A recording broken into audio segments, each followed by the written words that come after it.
It's your daily dose of Donna. Welcome to the show. Today is Monday, June 24th. I just realized I am matching my backdrop. So I'm full on camouflage today. Do you see me? Welcome to the show. I hope everyone had a phenomenal weekend. It is so freaking hot. All of my begging and hoping for sunny hot weather, it all came with a vengeance this weekend here in Los Angeles.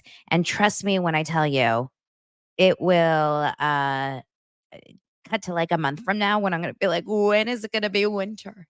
When are we going to get some winter weather? Oh my goodness. I just finished Real Housewives of New Jersey this morning. So that is fresh in my mind. We're going to be talking all about Joyzy and the Brawl that came out. I'm so interested to know what you guys think about it because I have not been like going online and reading what other people think. So I have my own opinions. We'll talk about it in just a moment. There's also some other news stories going around, some Real Housewives stuff, some Andy Cohen stuff. Taylor Swift had a banner weekend. Let's get into all of it on today's Say It With Me Daily Dose of Donna.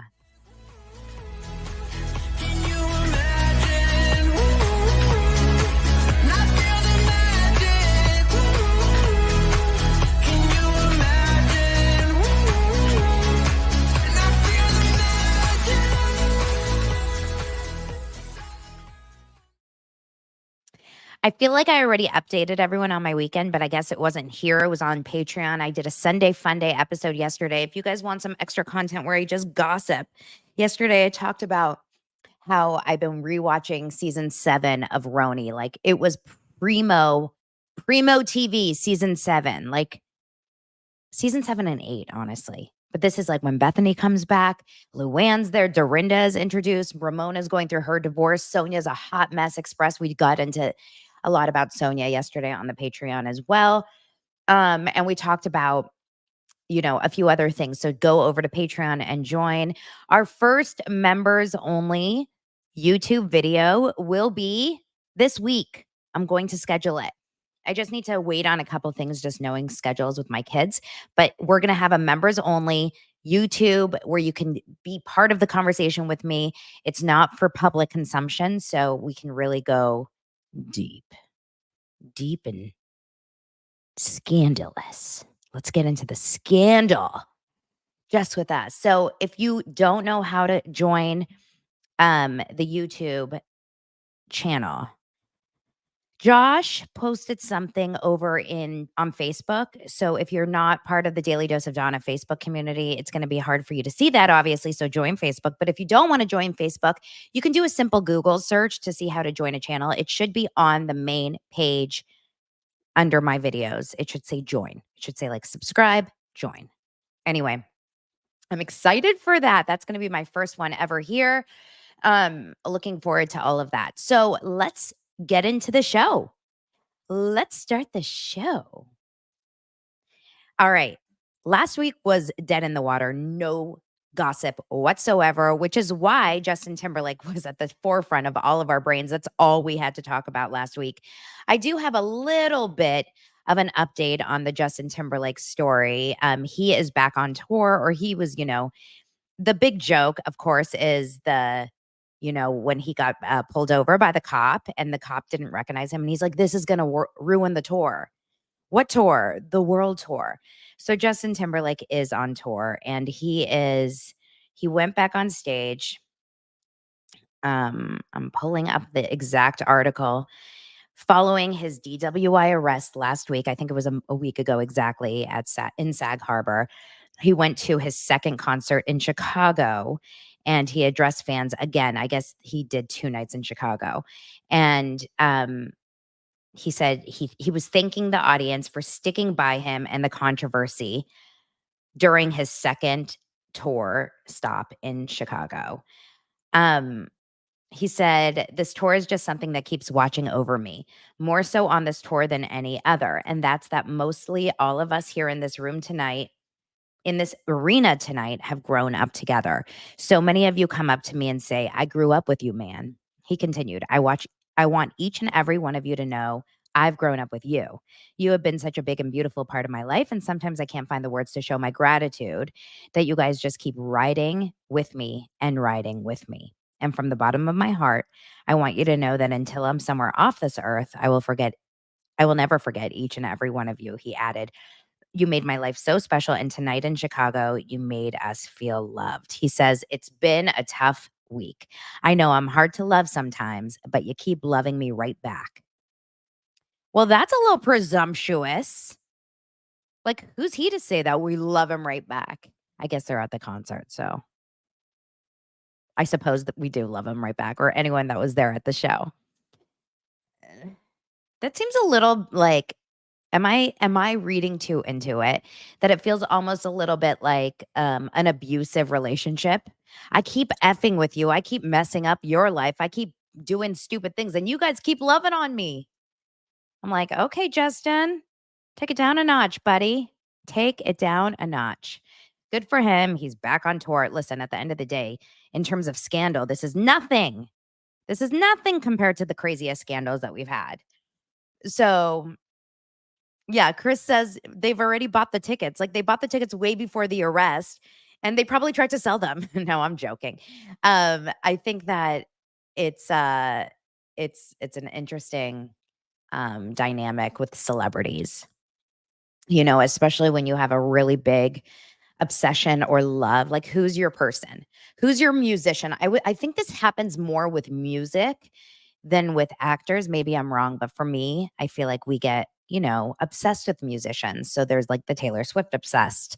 There's the Swifties, there's people out there that follow the Grateful Dead or follow Fish or I don't know, Justin Timberlake, the Eagles. Like, there's people out there that really will do everything and anything to go see concerts. Last night I I was at a friend's house. We were hanging out and someone sent me, I think Lance sent it to me. I can't even remember. A bunch of people sent it to me at the same time, that Dave Matthews was on screen at a Cubs game. And we're huge Cubs fans in my house. Lance is a Chicago guy. So we're a big Cubs family. And to see Dave Matthews at a Cubs game was like such a world colliding moment. But I've always said I really like Dave for the most part, just because I grew up with him. I like, sorry, Justin, but I also never want to meet him. Never. I don't want to meet my idols. I don't want to meet like the people that I'm obsessed with. I just know that it's never going to be. I feel like it's not going to ever be what you want it to be. You know. Now, speaking of that, there is also a celebrity. Well, she's a reality star who did get to meet her real life fans this weekend, and I thought this was the cutest video. I want to share it with you. So, Lindsay Hubbard, to me, has come off of this last season as really a winner of Summer House. I think that she was trying to, at the beginning, she got a horrible edit, right? The beginning of the season, everyone was like, ew, Lindsay's the worst. Throughout the season, I think people started to see the actual like stuff that was happening between Carl and Lindsay, and like a lot of kind of the gaslighting between Carl and Lindsay's relationship. And then, of course, the second part of the Summer House reunion, so many of you guys agree, felt insane. It felt like we were watching an insane show where everyone was attacking Lindsay. And I couldn't wrap my mind around it. I didn't get it. You can't make me hate Lindsay. I've said this before on the show. I like Lindsay. And I thought that she is really, really, um, she's just so freaking strong. And I have to say, you have to give Lindsay credit for this. No matter what these girls, mostly the girls, say to her, or Kyle Cook, or in this case, like Andy Cohen and Carl and whatever, no matter what gets thrown this girl's way, she always comes out so unaffected. I would like to take a class taught by Lindsay Hubbard on how not to listen to the negativity in your life. Like, she should be the star of the music video. I rise above all the haters. I rise above. Or is it all the drama? I can't remember. But the point is, Lindsay Hubbard is just amazing. So, in the meantime, while Carl is not crushing life, Lindsay is crushing life, and she is a hustler, always, always working her ass off out there. And she Meanwhile, not only has been able to stay in her $14,000 or $13,000 a month apartment in New York, she invested, this is the smartest move, in a house in Nashville called the Hub House, and it's on Airbnb apparently, or VRBO. I haven't even looked it up to see like the link, but I don't know what she charges. But it's a perfect party house, especially for bachelorette parties or, girls' nights, girls' weekends like that. And she ended up having a group of a bachelorette and all her girlfriends stay at the house this weekend, and she surprised them. Did you guys see this reel? I'm going to share it with you really fast. I want us to watch it together and you can see what you think. Like, I think she's just smart. She's just smart with doing this kind of stuff. Hold on. And if you were listening, go on over to her Instagram account to watch the video. Are staying at my All done. Let me pull it up from the beginning. I just landed in Nashville. I'm here for a couple of days. There's a group of girls that are staying at my house right now for a bachelorette party. I have been messaging with one of the girls and go surprise the bride. The Uber just dropped me off. She says, the bride. I'm so nervous. Oh my God. She's so cute. Okay. Here we go. Oh my God, I'm so nervous.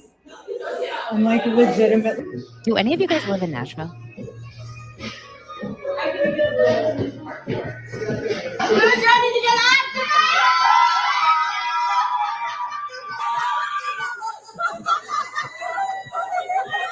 You guys.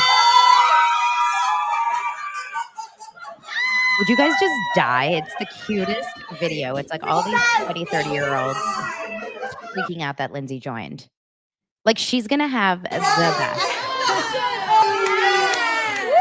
Got her a gift. They're partying at my house, so I had to come surprise them. What has been your most fun moment so far? I'm drinking on the roof with my girlfriends, and then you fucking showing up.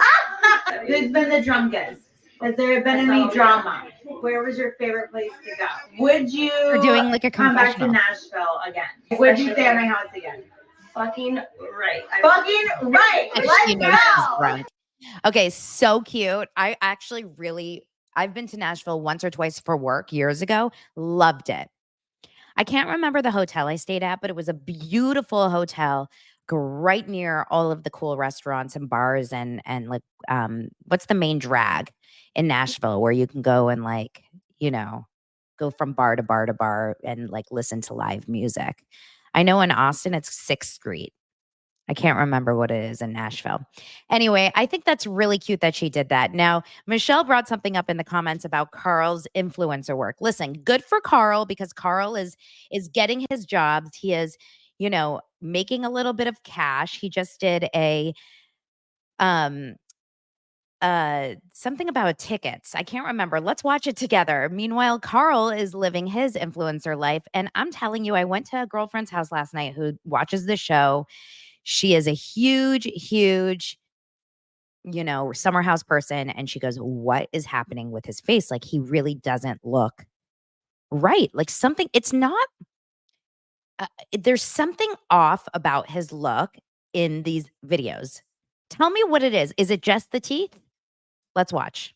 All right, it's Friday night. I want to go to a concert because it is the summertime. One of my favorite bands from back in the late 2000s. Passion Pit is in Brooklyn. Got to get some tickets. SeatGeek, I need your help. I'll show you how to do it. Okay. Is it like him smizing at the camera? Like, what's happening? What's happening? Now, good for SeatGeek. Actually, honestly, this would be a great time for a company to sponsor him. This really would be a great time because we're all eyes are on Carl, right? So you guys think he's lost too much weight, but I think it's more than that. It's so unreal to go back and watch old seasons of Summer House because when he was so unhealthy, he looked so much healthier, which never happens. And this is not even just about weight. This is literally like he looked healthier when he was unhealthy.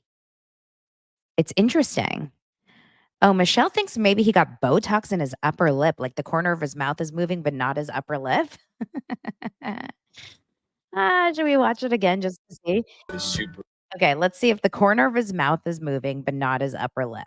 All right, it's Friday night. I want to go to a concert because it is the summertime. There is One a of my little bit favorite of a bands from back in the late 2000s. Passion Pit is in Brooklyn. Gotta get some tickets. SeatGeek, I need your help. We'll share. Now, Dylan Jader, this person, she's the social media manager of Loverboy. She commented like 6 times. This person's comment says the hair is so distracting, no clue what he said. At least Carl made fun of his own hair. I can't remember where he was, in Italy maybe, and he posted something where he made fun of his own hair. There's just something going on, and it's not working well. It's not doing it for me. What would you do if you got veneers and they looked that bad? Would you go? Because I remember Hillary Duff. Hillary Duff was the first celebrity that I remember that got veneers in like the 2000s. I think it was like mid 2000, maybe 2010 latest. And they were so long. Remember that? And she went and got them redone. So they basically gave her a new set of veneers. So I don't know what's going to happen there, but the veneers, someone had asked on whether it was a TikTok or on a podcast clip, I don't remember what I saw, but someone said, what do you think is going to be like that thing that we're going to all go back and look back at this time in our lives physically and wonder like, what were we thinking? Kind of like when you go back to 80s hairstyles or whatever, and you look like, what were we thinking? And this person said, the veneers. We're going to be looking at the veneers because the veneers are so distracting. Welcome, Pop Culture Green Room. Hey, Kim, the Pop Culture Green Room has become a YouTube member. Shout out. You're going to be able to join the members only live later this week. Okay. Fillers. A lot of you guys think fake butts, the BBLs, like Larsa. Basically, people are going to say, like, what do you think that people will look back on? And it's just a picture of Larsa Pippen. It's interesting. Miley Cyrus got one so big, veneers, that it looks like she can't close her mouth anymore. Funny story about Miley. Back when we were casting, my partner that I was working with at the time for all the years, Brandy, she was part of the casting team that cast Miley Cyrus, cast Hannah Montana. And so she was there for the pilot and everything. And Miley Cyrus had such crazy speech impediment and teeth issues, and she had something called spacers. I think they're called spacers. I can't remember now if that's what we called it or not. Flippers. They called them flippers. That's what it was. And a lot of young kids that were in the industry would do this because they would be missing teeth or their teeth would be all crooked and effed up. And so they put them in, and she like to look more like she had natural teeth, but she couldn't say words perfectly because of the flippers. So she said birthday, happy birthday. She couldn't say Miley Cyrus, look, what a glow up. What a glow up. She looks fantastic. You guys have some really, really good answers to what we're going to look back on. Crazy perfect eyebrows are something we'll look back on. Ozempic face and bod. Lash extensions. Are people still getting lash extensions? Like, there's nothing worse than those like huge, huge lashes. Remember the last season of Love is Blind? That gorgeous woman. I can't remember what her name was. See, that's the thing about Love is Blind, right? The in and out. You remember them, you never remember them again. And she was so beautiful, but her lash extensions were full on. Like, it was like this. Like caterpillars on their eyes. Spiders. All right, let's move on to another story. Good for Lindsay. Before I get into our next story, I do want to shout out the best sponsor. And I'm not saying this just for the show. I swear, I don't care if they sponsor me or not, if I work with them or not. Just Meats is my favorite product of 2024 because I am a protein person. I need to eat protein on a daily basis, like multiple times, because I'm so into exercise, and I find protein keeps me really satiated. It keeps me feeling good. It keeps my muscles strong. And so for me, I just need easy ways to ingest protein. So I have started using Just Meats. And when I tell you Just Meats has these incredible flavors, they come to you frozen. So you can either freeze them or just, I put 4 of them immediately in the fridge to start thawing. And what's cool about it is it's vacuum sealed. There's porks, there's briskets, there's steaks, there's chicken breasts, there's chicken, I think there's other cuts of chicken too. I can't remember, but there's so many different flavors. That's the cool thing. And so all you have to do is open it up, throw it on a skillet, and heat it up with the sauce that it comes with. You don't even have to use the sauce, but I do because I like, having a little more moisture. You can also add other sauces if you find the need, but they come so flavored already. And all you have to do is make a side dish. In fact, so many of you guys say that you've tried it and the side dish took longer, and it does take so much longer than the actual meal. So make sure to go ahead and try Just Meats. I have a code JustDanaB. That's JustDanaB. And if you go over to Just Meats and use that code, you're going to get a discount. I have a link in the show notes right now. Use that link. It goes directly to my affiliate link. It's the best. Swear. And then Michelle here, who is not being paid to say this, said, we've eaten our Just Meats the past few nights. The company definitely had some hiccups. It took forever to get our order, and they replaced some, but the teriyaki beef was super good. I don't know about their shipping process because they've been shipping to me like pretty standard, but they do have incredible customer service. So that's one really good thing to know. The food tastes really good. And Michelle also says, use the Donna code. It was super affordable. That's the thing. It's crazy cheap for what you're getting. I don't know how this works, but the Pop Culture Green Room just gifted 1 daily dose of Donna membership to someone here. I don't know how this works, but what do we do about it? How do we give it away? That is the kindest thing ever. You guys are amazing. Pop Culture Green Room is their own podcast. By the way, I've been a guest on their podcast. So get on there and listen to their podcast. All right. Let's move on to our next story. Real Housewives of Beverly Hills. As you know, Real Housewives of Beverly Hills is coming back soon enough. They're still shooting, unfortunately. So it's not going to be that soon. But I am very, very invested in this season already. Couple reasons. Number one, we've seen Kyle cry. Just kidding. That's every season. But Kyle is definitely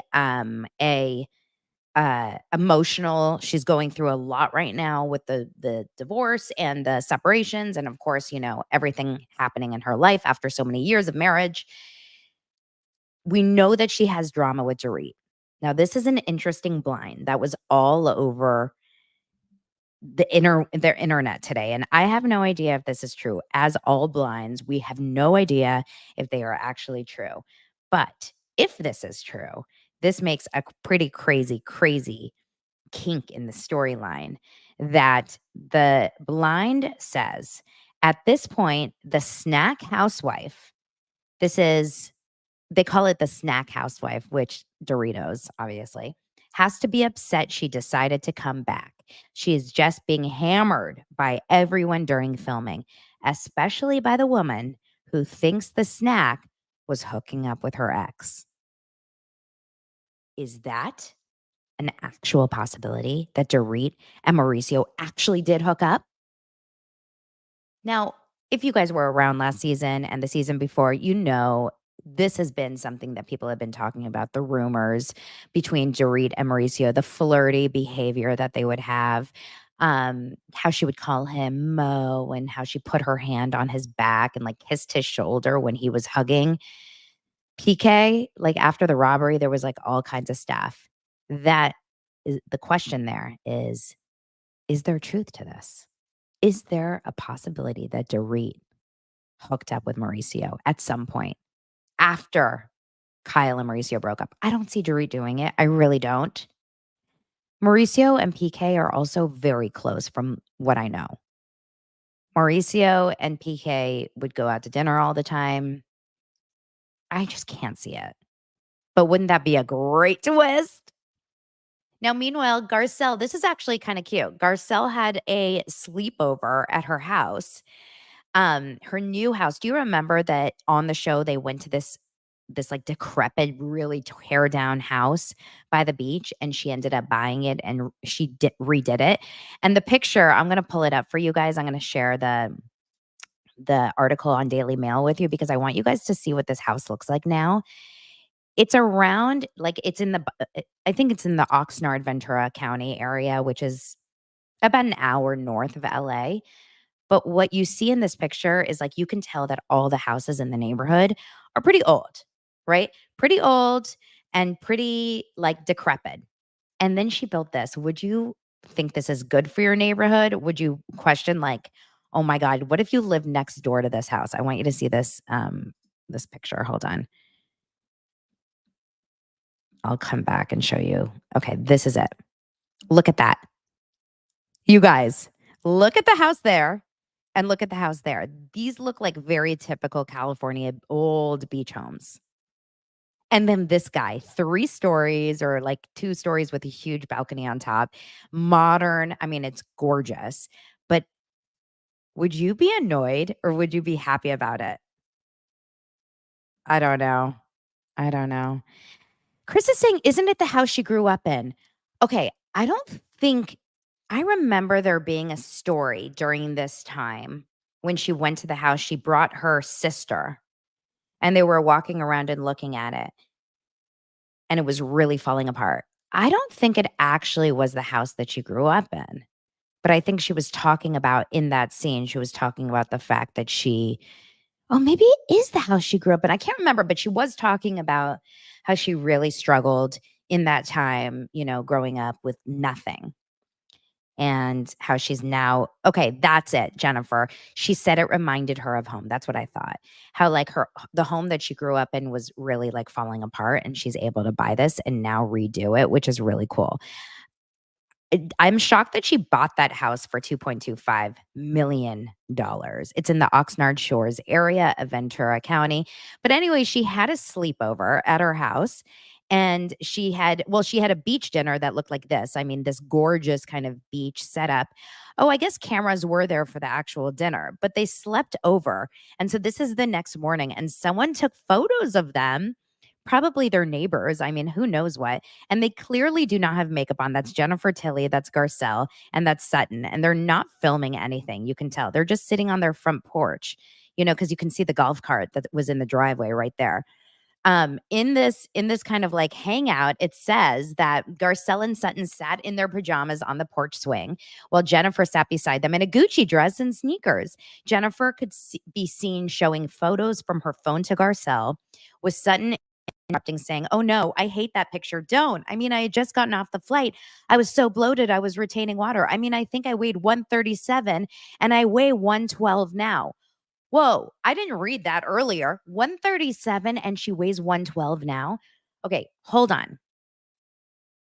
Sutton thinks that she gained 20 pounds of water weight from a flight. That's wild. That's wild. 112 is so freaking skinny small. I can't even believe that she is. I mean, I guess she does have like very small structure, Sutton. Then it says Garcelle was heard laughingly telling a story about Erica Jane and gesturing to her head. Remember, she had like a shower cap on. Maybe they just had a funny story. She was also overheard saying, "I don't think he's gay, but I don't think he knows what he wants." Wait, who do you think they were talking about? Let's think about it. I don't think he's gay, but I don't think he knows what he wants. Let's just like go wild here. Who do you think they were talking about? Who do you guys think it was about? I don't want to say it. I'll just let you guys say it in the comments, but I'll call out the comments when they start rolling on in. Oh, Michelle says PK. I do not get a gay vibe from PK. You guys, a lot of you. It's like we got multiple PKs. PK? Chris says, "Oh, okay, damn, these houses are too close for the eavesdropping." You guys, that's the problem, is that she was like, they're so tight in this little neighborhood house and they're talking so loudly, like their neighbors are selling stories. That would be really upsetting, by the way. Oh my God, Christina. She says Joe De La Rosa's husband. If you don't know who we're talking about, please go. Do you guys remember Joe from season 1 of Real Housewives of OC? She was dating Slade Smiley. She was engaged. Please go and just look at her and her husband. It's like a really interesting couple. It really is a fun watch. Anyway, I thought that was kind of cute that she was having just a normal sleepover with Sutton and Jennifer. Those three are thick as thieves. You know, obviously Crystal is no longer on the show. So Jennifer basically came in and replaced that third musketeer. I wonder if Crystal feels like so much FOMO knowing that, you know, that they're still like besties. Who do you think the alliances are going to be this season? Who's Dorit going to be with? Dorit does not have Kyle. Do you think maybe she's close with, you know, the new woman? Is it pronounced Boz? Maybe it's her. I don't know. I wonder. And who's Kyle with? No, for real, who's like Kyle's person on this season of Housewives? We'll have to see. Andy Cohen. Andy Cohen admits he worries about getting canceled. Well, welcome to 2024. Actually, no, I'm going to take that back. Welcome to like 2020. Do you guys think getting canceled is like a real thing, an actual real thing anymore? Unless you're like P. Diddy. Unless you do actual, truthfully, the most horrendous, awful, like pedophilia, like disgusting abuse, like anything like that. Do you think that people are getting canceled easily in 2024? Or do you think that people are giving people more of a shot? But this part is very true when he says he was on the Today Show and he was talking to Hoda and I think it's Savannah. And he said he worries about getting canceled because society wants to be outraged about everything. Well, there is no question about that. Just look outside, look on your, news feeds, look in the comment section. The comment section on every single Instagram post, the comment section all over Facebook, the comment section on all the, websites everywhere, Reddit, like people are wild online. I don't believe it's an actual reality. I don't think any of these people would say it in real life if they actually saw these people. But in general, like people online do get outraged about everything. He says he is worried about getting canceled one day because he thinks we live in a society that wants to be outraged about everything. During an appearance on Today Today, he said that he enjoys the danger of being a controversial figure and describes it as fun. Well, that's one way to look at it. Listen, at the end of the day, when you know that your name is going to be pulled into all these different scenarios and you get yourself into situations where you're going to be talking about things that trigger people. I mean, I am such a small little nothing pin of Bravo content creator, and the shit that I get for my opinions about these people, I can only imagine the wrath that Andy Cohen gets on every single night of Watch What Happens Live. Like, it's got to be. It said the conversation came about when when Andy revealed that Carson Daly is the only member of the Today family who hasn't appeared on his popular talk show, Watch What Happens Live. Carson said, "I've done a good job of not getting canceled yet. I'm not starting. Too many stories," which led Hoda to say, "Let's talk about that for a little bit. We've all said things that are controversial. Do you worry about getting canceled?" And he says, yes, I do. I have a live microphone on me so much. I'm going from here to the radio in the middle of the night sometimes. And I'm like, did I put that into context? Everything is also always so much worse in print than it is when you hear the context. This is so true. This part, I completely agree.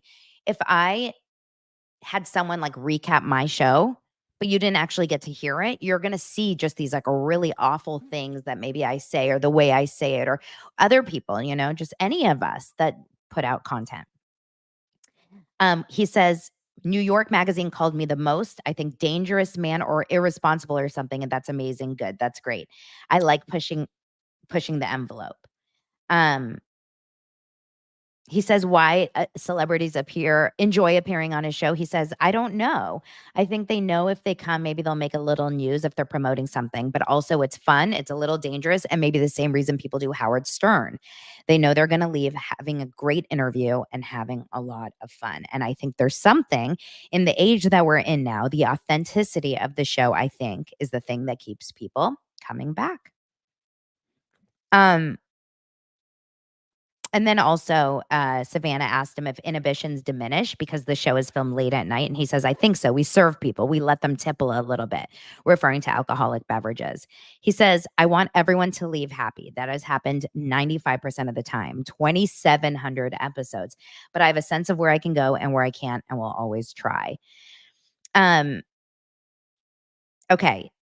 I mean, we can talk about cancel culture and all of that for so long. I just find it's just wild to me how everyone can have something bad about them, no matter what. If you're talking and you're popular, or you have people that follow you or watch you, someone will have something negative to say. It's always going to happen. Speaking of Watch What Happens Live, let's segue into Jersey, because last night, and I didn't watch the entire episode of Watch What Happens because I watched Jersey this morning, but last night, Jersey aired. And guys, I have to tell you, this is a good season. I was worried about it for a little bit. I was thinking to myself, I'm bored. It's not interesting.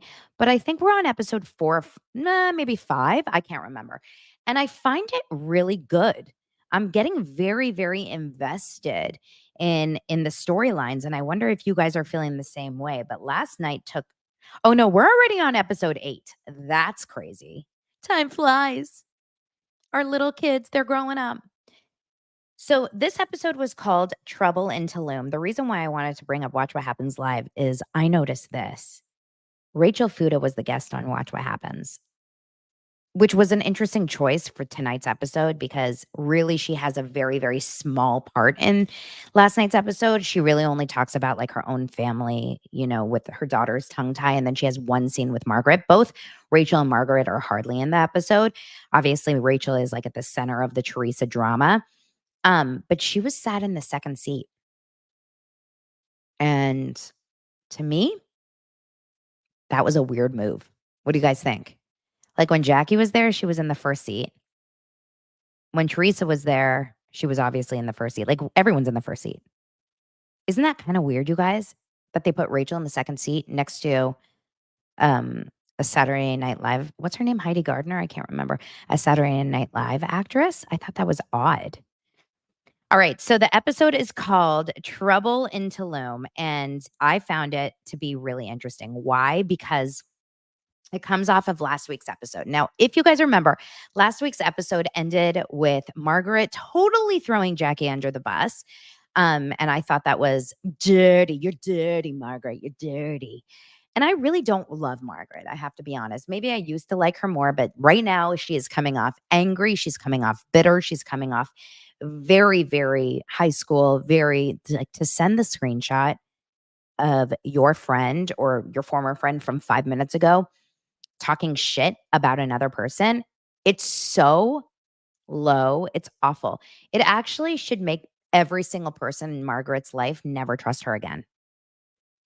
If I sent a screenshot of any of my friends talking shit about someone else because we got into a little scuffle, how could you ever and I have to say, Jackie, you may not like her, and I don't think she's coming off great at all right now. But I agree with what she said, which is there's no going back. How do I ever go back and trust Margaret? How? Okay. Meanwhile, the episode starts and we're talking about this screenshot and the slob comment. And we have two parties. We have Melissa at Envy with Danielle talking about it. Then we have Teresa, Jen Aiden, and Dolores at this Zen sound bath sanctuary where Teresa basically steals a Buddha. It's the weirdest thing. Talking about the fact that she's having this party and they're talking about the drama between the girls. And then we have, of course, Rachel Fuda and Margaret. I feel like, guys, I'm just going to be 100% honest with my feelings about the show. I think that Rachel Fuda is... I don't love Teresa. I really don't. But I'd rather have Teresa on the show than Rachel Fuda. I don't know why. Please don't kill me. And I understand Teresa is so problematic on the show too. But Rachel has an energy about her that is so... She's not fun. Like, she brings no fun to the show. She just brings like anger. Maybe it's just like her approach and her husband, but I can't really deal with the two of them on the show. I don't enjoy it. I hate to say it, and I'm so sorry to all of you Fuda fans, but I don't understand it. Oh my gosh, Wanda Lee also gifted a Daily Dose of Donna membership. I'm going to look into this. Thank you, Wanda. I'm going to look into this after the show. I'm going to see what to do and how to handle this, or maybe one of you guys know about gifting away these memberships. This is so, so sweet. Okay, so I'm not a fan of the Fudas. I don't care that they fight Teresa or not. It has nothing to do with that. I don't like that energy that they're bringing. It feels very confrontational. It feels like angry. It feels even John Fuda. Did you guys notice in the scene where Rachel is talking to Margaret about the daughter and about the tongue tie? Margaret comes over for coffee. It feels very desperate. Like Margaret's like, what friends can I have now? It's like, I kind of am losing Fessler. I've lost Jackie. Like, let me go to Rachel. And Rachel's like, I'm losing Fessler. Let me go to Margaret. It feels very like scraping. And John Food is there and he's like, well, I got to go. I got to go to work. Well, I got to go. Daddy's got to go work. Hey, Margaret, got to go. I'm going to work. Go to work. Go. Are you Carl? Like, it felt like Carl Radke. Like, I have a job. Everyone, I work. I work, guys. I'm not a drug dealer. I have a job. It's annoying. It's trying too hard. That's the vibe I get. Now, let's see. Melissa was talking to Danielle about the fact that she didn't appreciate the gift at all. I can see that. I think Teresa and her husband, because it did feel like more for the show and just like for public opinion, like, let's give him a gift. They shouldn't have done it. It's like, at this point, why even try? Why even just give that gesture, right? Why even give the gesture? It's not even necessary, in my opinion. So Dolores is talking to Jennifer and Teresa about this, and she's basically saying, I don't like that Jackie called me that. She never called me to apologize about it, but let's take a second to talk about Polly and Dolores on this episode. Now, I love Dolores. You know me. I love a Dolores moment. I think she's beautiful. I love that she's Switzerland. I love that she's friends with everyone. I know that that's weird because a lot of people think that that's a negative thing, but I really like her. However, in this conversation that she has with Polly at the gym, Polly may be the worst man on the show. Telling her, like, if you get a surgery, I'm out of here. If you're going to do a surgery, I'm not doing it. Dolores goes, I don't know what it is about me that I keep finding men that tell me how to look or tell me what I can do with my body. This is not something to just be pondering in an interview. Get the hell out of a relationship with a guy who's not even your husband, feeling like he has the ability to tell you how to freaking what? Dolores, this is a problem. I think this is a problem. You guys, raise your hand if you think Dolores should break up with Polly. It's got to stop. It's bad. Something's bad. And he's like, and she's trying really hard to like pretend it's no big deal that he doesn't want to marry. No, it's okay. We're fine. We're fine. And Jen is like calling her out on her bullshit. Really? Because you were just talking about the fact that you definitely wanted to get married.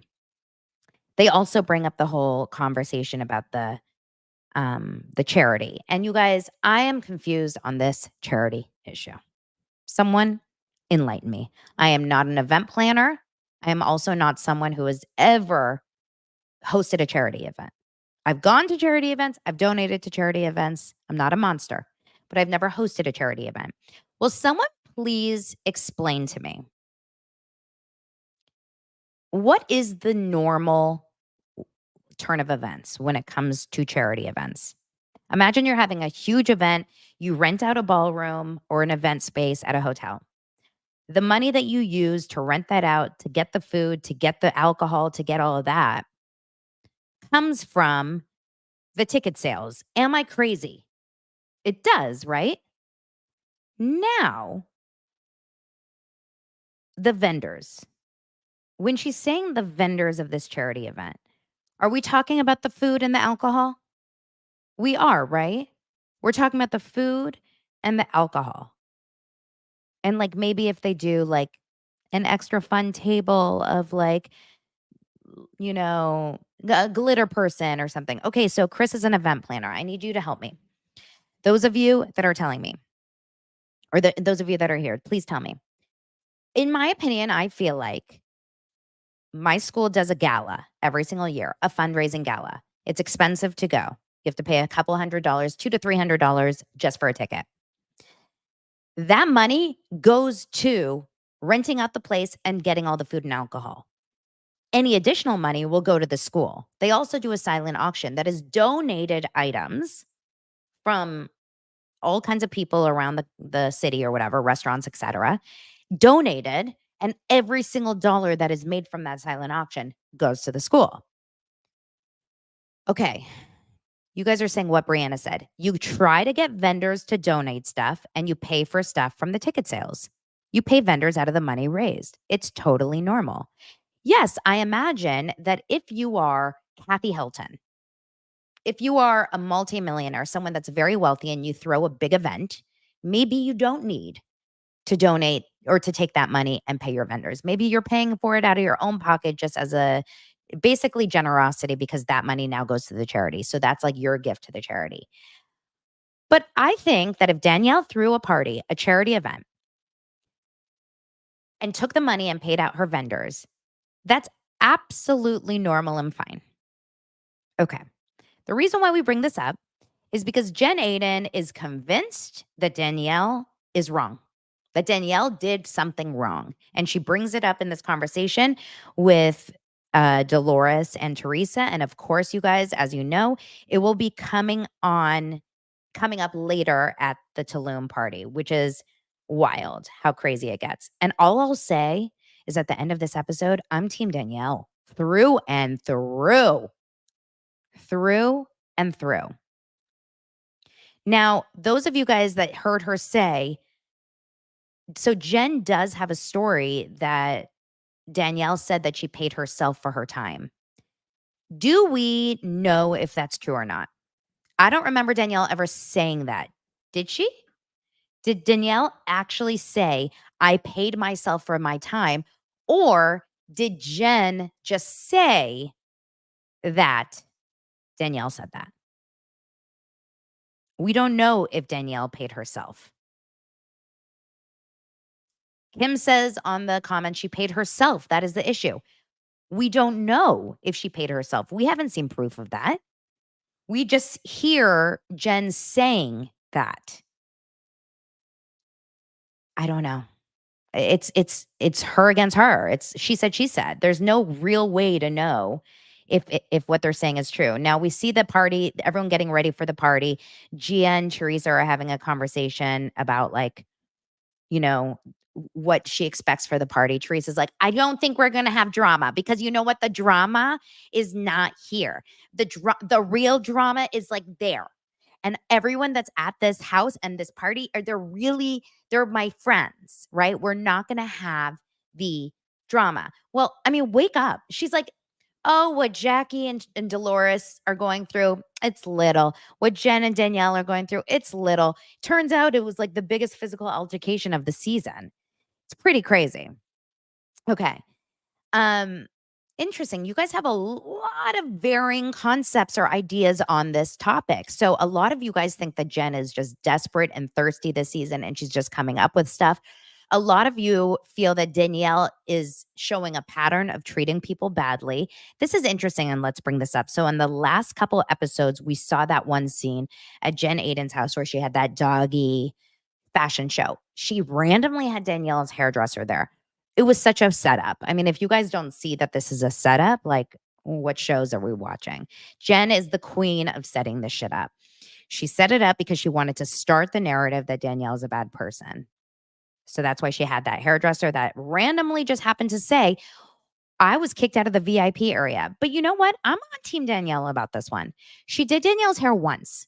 She was not Danielle's girl. She was not Danielle's bestie. And Danielle wanted, out of a safety issue, she says, she wanted the VIP issue to really just be for their housewives and the VIP people. Like, to me, that makes so much sense. So it's very clear that Jen has been she's been dropping the seeds for this moment. They get to the party. Of course, Jackie goes over to Dolores to try to calm that situation down. Dolores is not happy with her. And Jackie said, the true issue here is that Margaret really is like did something wrong, because at the end of the day, she hurt you too. And that is actually the truth in this moment. Bridget says, Donna, watch Zach's podcast today. Okay, I will later. I never watch his podcast before mine. I don't like to, because then like it gets in my head and then I don't know if it's my own thoughts or someone else's. So I never watch other people's podcasts before I do my own like recap podcast. So in this moment, it sounds to me like, Jackie is making a good point here. I'm sorry. I know that you guys can't stand Jackie. This part of Jackie, I fully understand. We have all vented to our friends. We have all talked shit to our friends about other people. If you have not, you are like literally an angel. This is human nature 101. If you are mad at someone and you have a friend who you trust and you feel close with, you should be able to go and text them, your feelings and not fear that that's going to be exposed. Margaret sent that text to hurt Jackie, but really it hurt Jackie and it hurt Dolores. And that is shitty. That is a shitty move. And it makes me really not like Margaret in this moment. So she tries to apologize to Dolores and Dolores isn't really taking it. She's kind of like, it's not going to happen. Like, we're not friends. But a lot of you guys felt that Dolores didn't really like Jackie anyway to begin with. Like, I didn't really know her feelings about it regardless. So I think she's fine with or without Jackie. And she was cool to kind of end that. Now, meanwhile, we have Danielle and Jen Aiden talking, and Jen has been chomping at the bit. You can just see it. She's chomping at the bit to have this conversation with Danielle. She wants to take Danielle down for some godforsaken, unable to understand issue. Jen Aiden can't stand Danielle. And so she goes up to Danielle and she says, she starts talking about the event, the charity event. And she's like, it really just bothered me the way I heard you talked about that, how you kicked out the hairdresser, Lena, that woman. And then she brings up the fact that she also is really hurt and upset that she didn't get her name on a step and repeat for the charity. Why didn't you put Aiden plastic surgery on the step and repeat? Danielle calmly looks at her and says, did you write me a check for the charity? She goes, we were there, dude. Number one, no one's allowed to call me dude. I don't get this like bro and dude between women. It makes no sense to me. Like, it's what my kids call each other. Do not call me bro. Do not call me dude. We were there, dude, as if like your presence at a charity event should be enough for a step and repeat. Now, had Jen had the conversation with Danielle saying, hey, I'll come to the charity, absolutely, but is there any way that Aiden plastic surgery can get on the step and repeat? Danielle probably would have said, absolutely. For $1,000, you can get your name on the step and repeat. It goes to charity. Jen didn't want to donate extra money to get her name on the step and repeat. How is this like confusing for Jen? In what world in the history of like marketing and events are you just like able to get free promotion just for showing up to a friend's event? This is not like an Us Weekly party who they begged you to come and they said that if you come, I will put your name on the step and repeat. Like, very, very confusing that Jen would think this.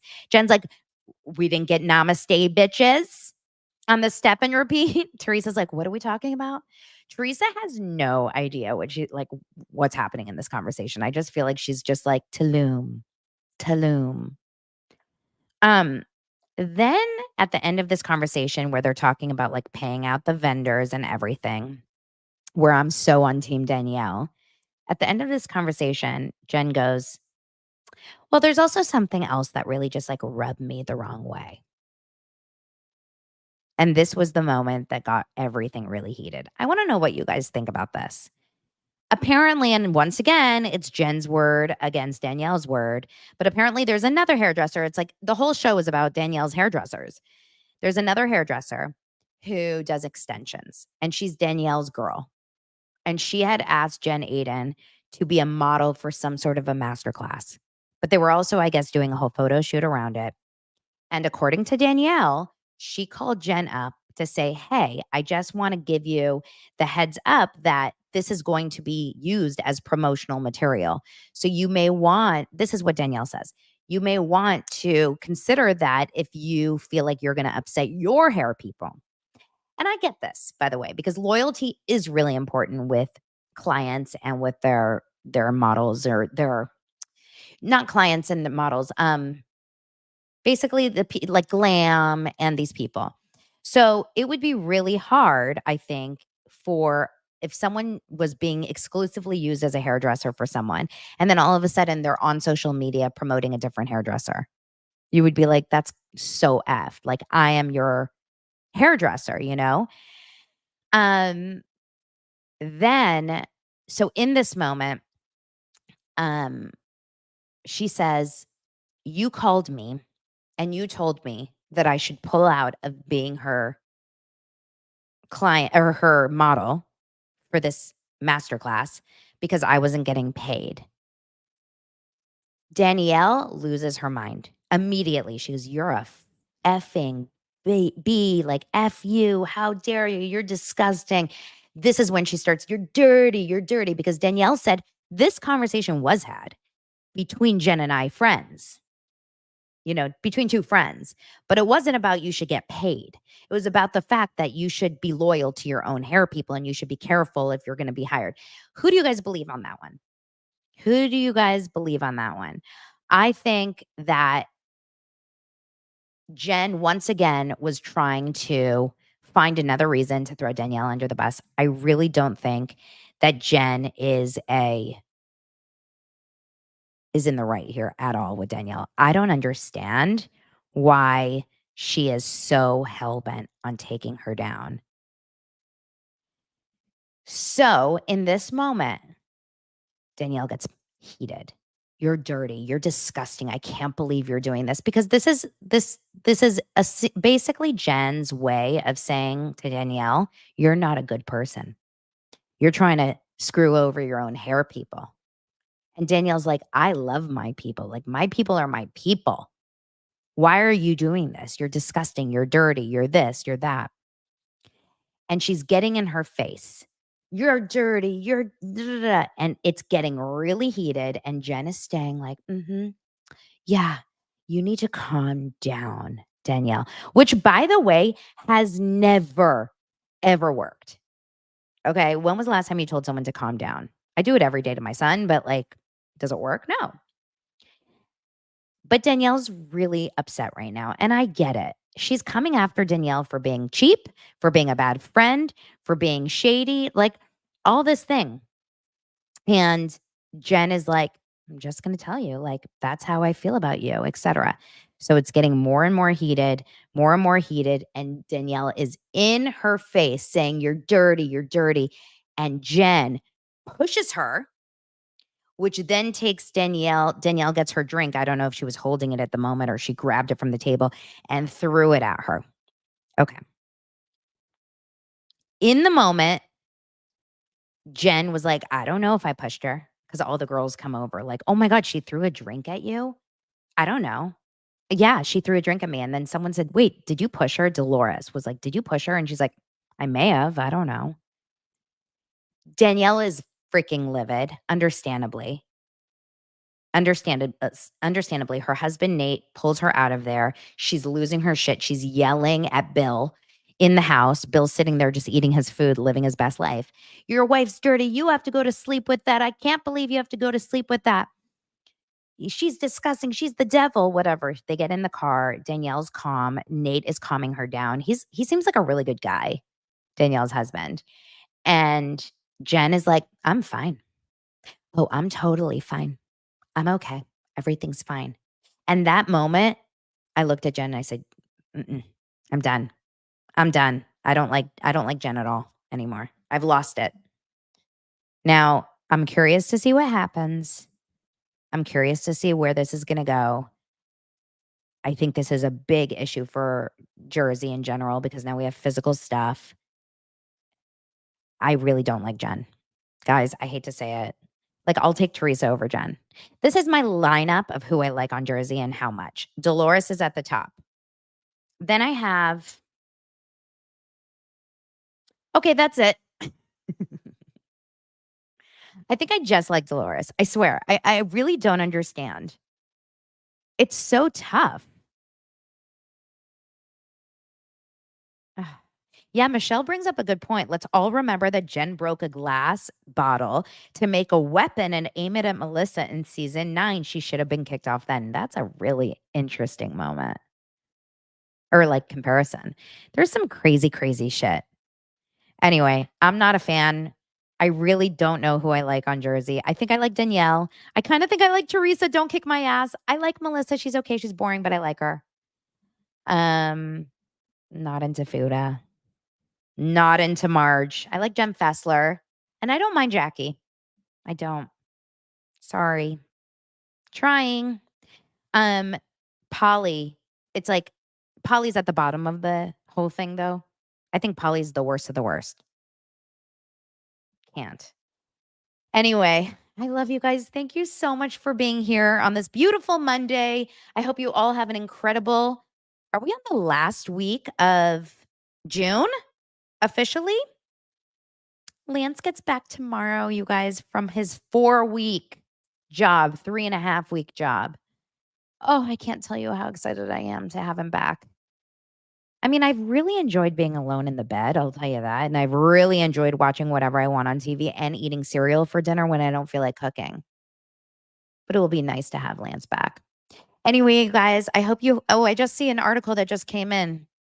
Does anyone care? I guess I can talk about it more tomorrow, but Mindy Kaling quietly announces she welcomed baby number 3 in February. I didn't even know she had 2. Did you guys know that Mindy Kaling had 3 babies? She has Catherine, who's 6, Spencer, who's 3, and now a baby. And we still don't know the dad of any of these. We don't know if it's a... Oh, it's a sperm donor, I think. Interesting. Good for her. Okay, you guys, I hope you're having an amazing rest of your day and join the YouTube membership so that you can be part of the members only. I'll talk to you guys later. Have a great day. Bye.